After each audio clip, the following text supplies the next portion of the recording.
یو کس وایي چې یو سړی د شوګر مریض دی او هغه ته تکلیف دی چې روژې نیسي، نو چې هغه روژې ونه نیسي دا څنګه ده؟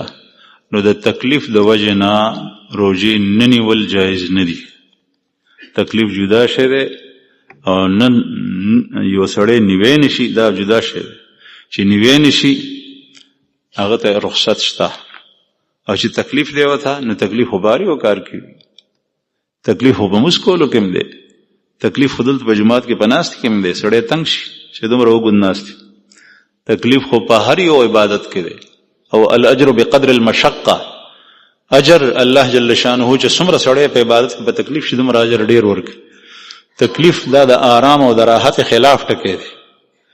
تکلیف په هر عبادت کې شته، سره د تکلیف په عبادت کې، لیکن عذر دی. عذر څه شی دی؟ عذر دا دی چې یو سړی که روژه نیسي دا شوګر والا، نو د شوګر بیماری ډیره زیاته سیوا کیږي، په د باندې د فالج خطره ده، او دا ورته یو ډاکټر یا طبیب حاذق هوښیار په خپل فن کې ماهر کس ویلی دي چې که تا روژه ونیوه نو ته مرې، که تا روژه ونیوه نو ستا بیماری اوږدېږي، که تا روژه ونیوه نو ستا په بدن باندې فالج حمله کولی شي، که تا روژه ونیوه نو ستا سترګې کار نظر پرېږدي.